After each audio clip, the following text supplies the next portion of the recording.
So, good morning guys. So, today magluluto po tayo ng creamy prawns. Mayroon po tayong prawns dito. Mayroon po tayong tomato paste, cheese, and then cream or milk, and garlic. So, ito na guys ang ating garlic. At nagpapainit na tayo ng kawali with butter. So, let's start cooking guys. So, yan na guys. Lagay na natin yung ating garlic.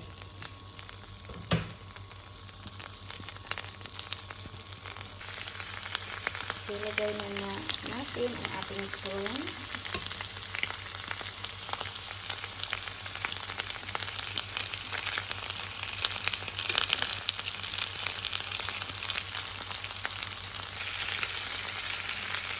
So, yan guys. I-set aside natin ang ating prawns muna.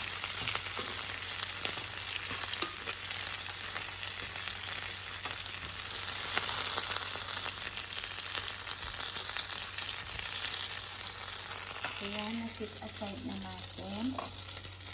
So, lagay natin yung ayan na ang ating garlic.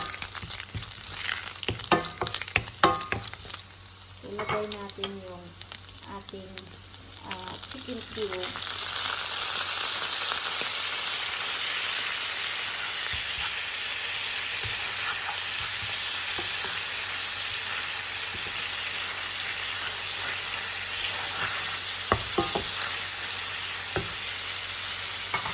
Tapos, ilagay natin yung ating cream or milk.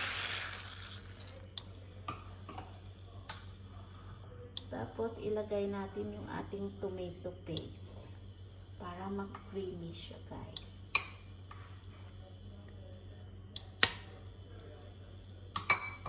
Then, haluin lang natin.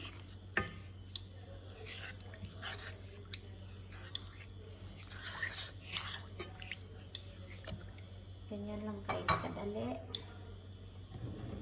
Tapos, lagyan natin ng paminta. Ay, madamihan. Pero okay lang. Masarap pag madaming paminta. Tapos, lagyan natin ng konting asin. Tapos, haluin din guys.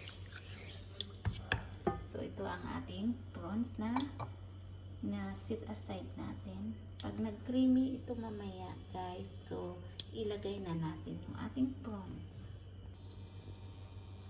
So guys, lagay natin yung ating parmesan cheese para lalong mag-creamy siya guys.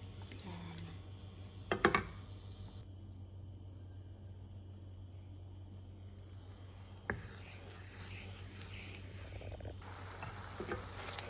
So ito na guys, creamy na yung ating sauce. Pwede na natin ilagay yung ating prawns. Yan.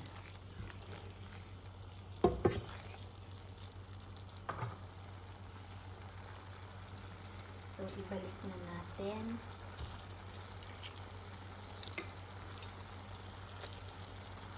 Ito na yung final product natin ng ating creamy prawns. So, yan. Simple lang na luto. Masarap. Thank you for watching.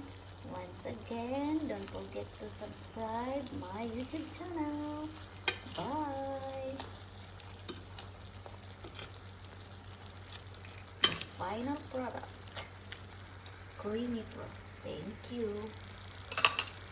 Let's eat, everyone.